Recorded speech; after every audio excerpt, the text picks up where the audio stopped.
Welcome, bienvenue. After that rousing music, we are back within the IPSA kind of magic, the crucible of useful information that helps you understand why IPSA is the incredible force that it is and continues to be, helping you as they do, being the independent personal search agents, currently chaired by Hamish, with Jackie being the lead consultant.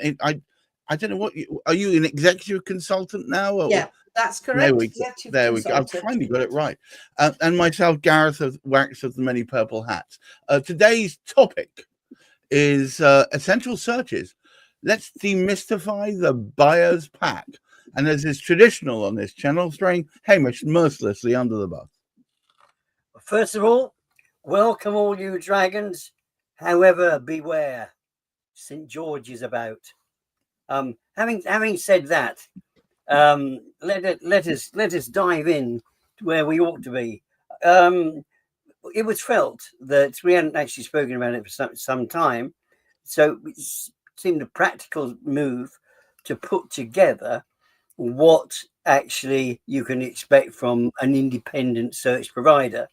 And the majority of what the independent search providers are able to do is to provide you with what is very often called the buyer's pack. Just putting it very, very briefly, it'd be interesting actually to hear from Jackie what, in fact, what happened prior to the arrival of the, if you like, close relationship we have.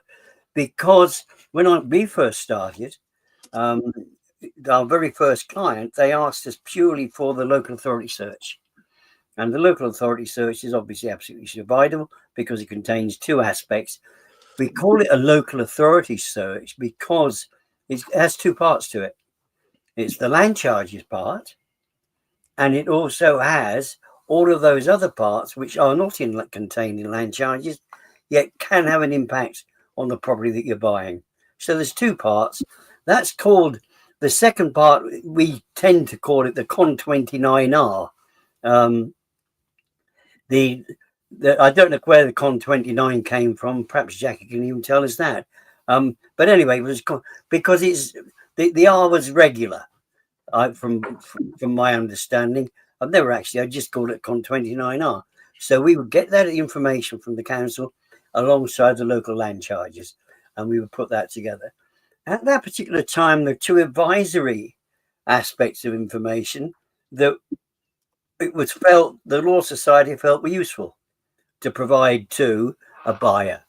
And one of those was going to be the drainage and water search. For several reasons, it does help to know that you're being supplied with water. Also, hopefully, when you pull either the old chainy jobby or the press the lever, it disappears somewhere sensible. So that was the object of the drainage and water report. Were you getting fresh water? Could you get rid of the foul water? That was an advisory, as too was the environmental. Now, times have, even though it was advisory, initially, a lot of solicitors weren't even bothering because it was advisory, purely advisory, whereas now it is compulsory. So the majority of our members will be providing all three aspects to the clients, to the solicitor clients normally. Jackie. Hi. What are your thoughts? You what, sorry?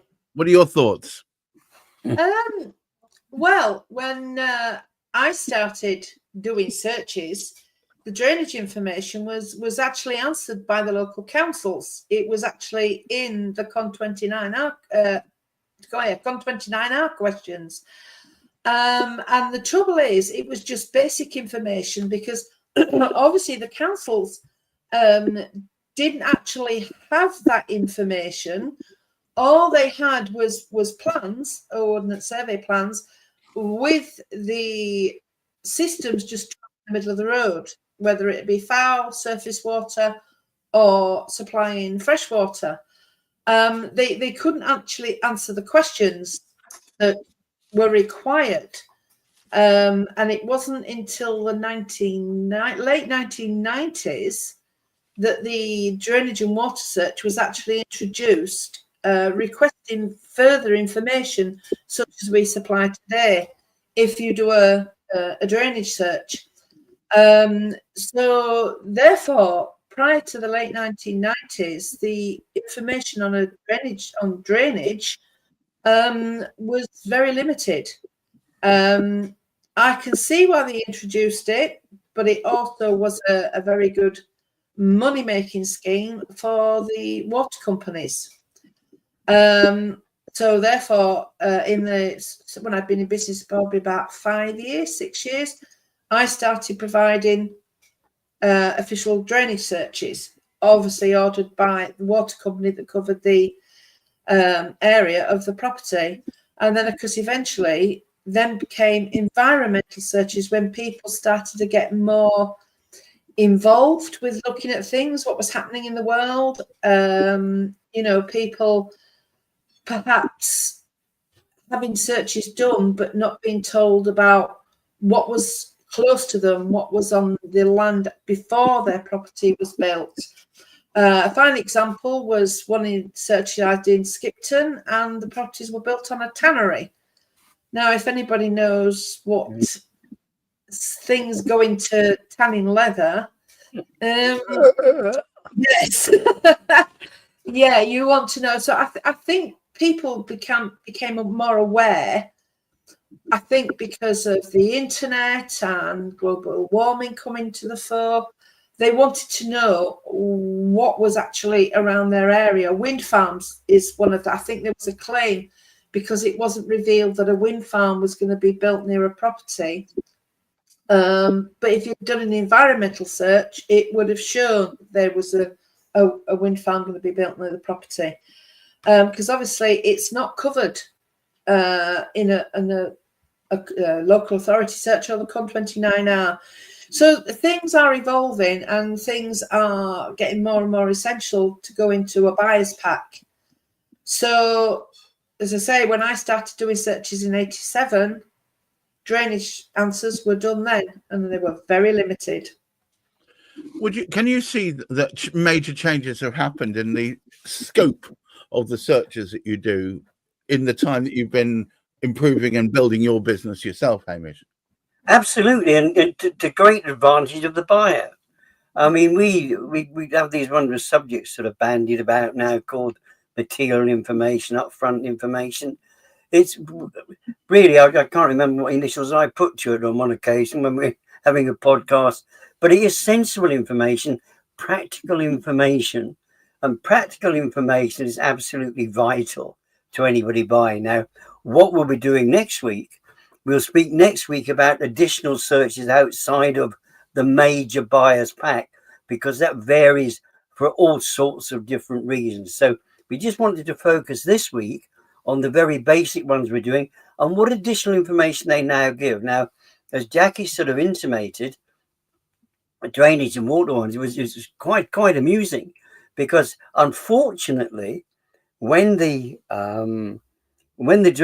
drainage companies or the water companies, Thames Water, local to one of us, because I know it well, because they happened to do it on our account.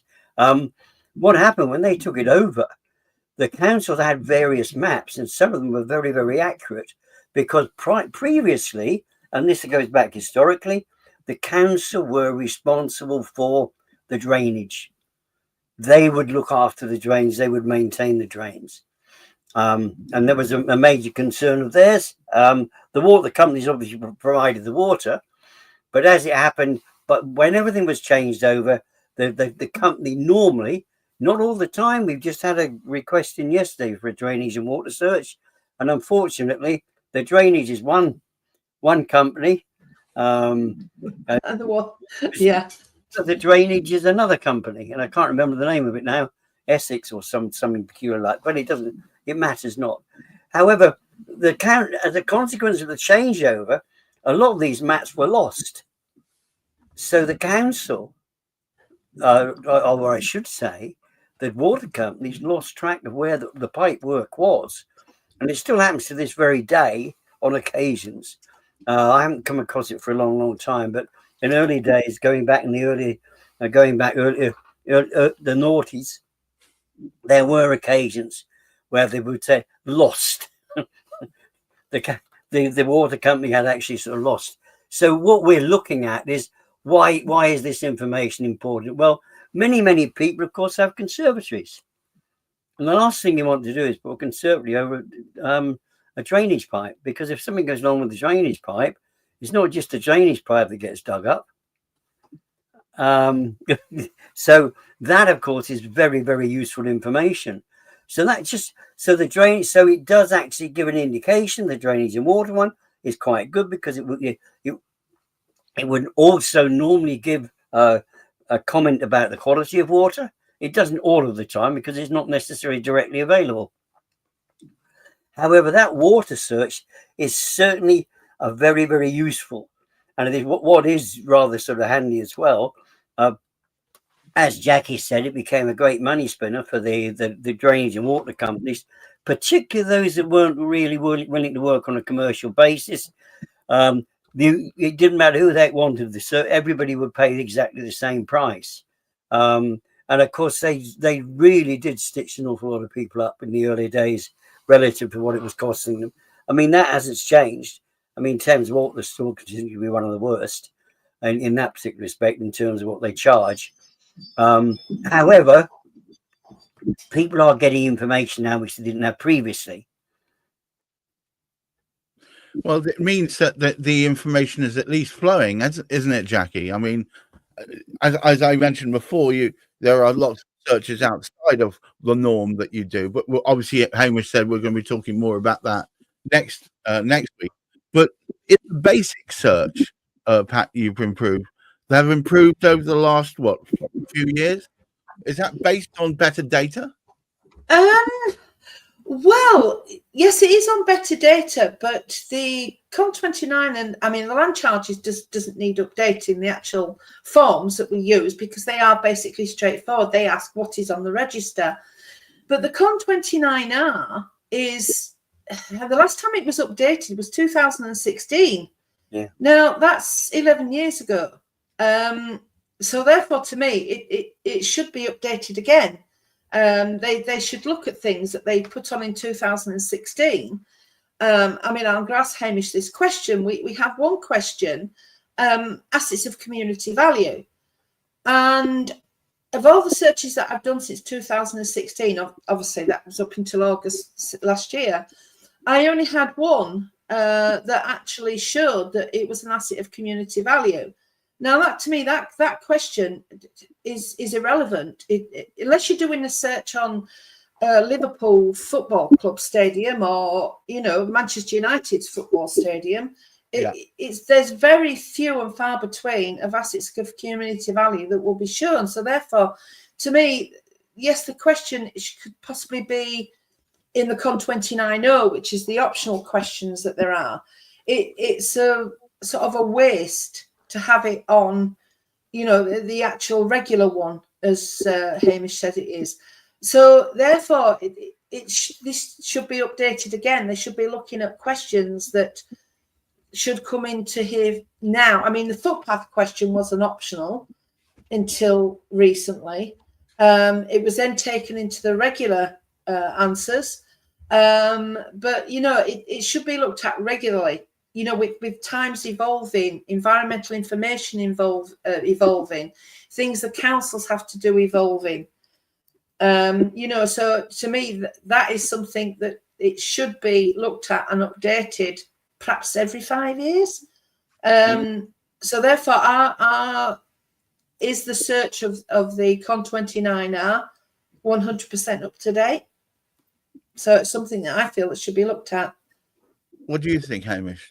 Oh, yes. No, just briefly, we ought to mention, I particularly spoke about the drainage and water search because that was a useful addition.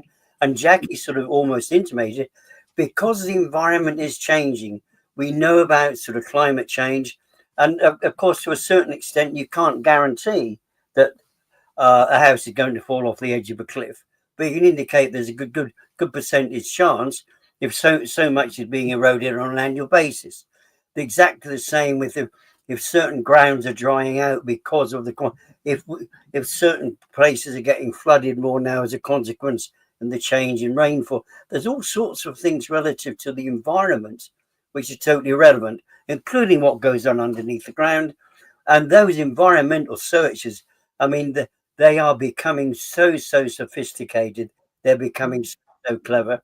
And one in particular that we actually sort of deal with, but all of them, they are becoming much, and it is very, very useful information to any buyer who's actually sort of coming, who is actually looking to sort of part with their money to buy into something which they want to last for some considerable time.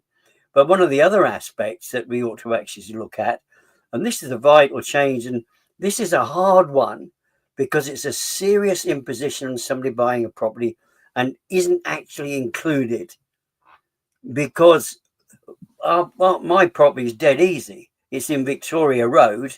You can't go anywhere else. You've got to go past my house to get from the top to the bottom. But there are some properties now, and many of them, this is something which really ought to go into that Con 29R, is whereabouts, for example, is the property adopted up to? Because what we've got now is dustbins littered around the countryside. They can't go outside people's houses because it's private property. The builder has maintained that. How far away from your house do you need to leave your sort of bin to get emptied?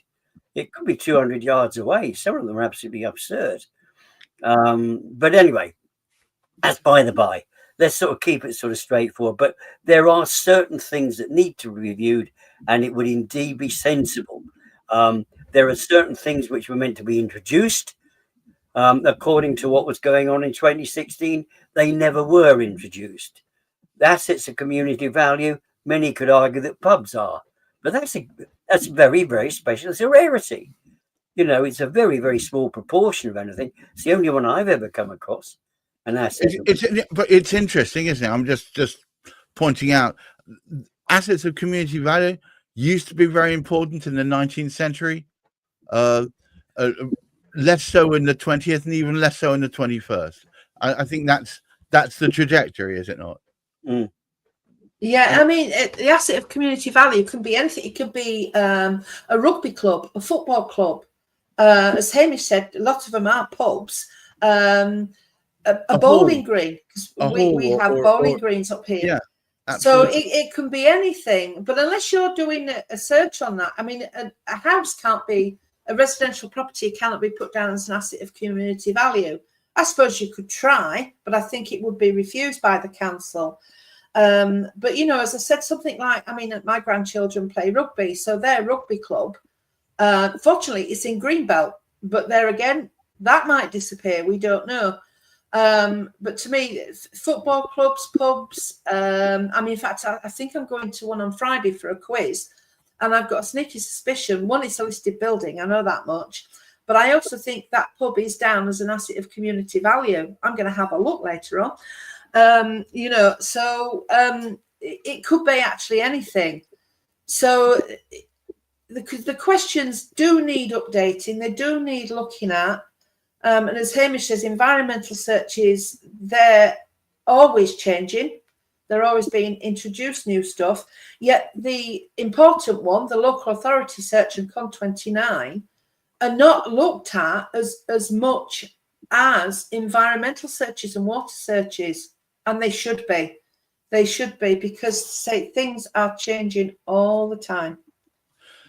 Hamish, would you care to take us home, please? Right. I think, I mean, one of the good things is we can say that the advantage of working now with somebody who's carrying out the personal searches, they are normally aware of what else is required. And we'll speak about some additional ones later on. However, it's really speaking about, we are not just providers of a basic local authority search.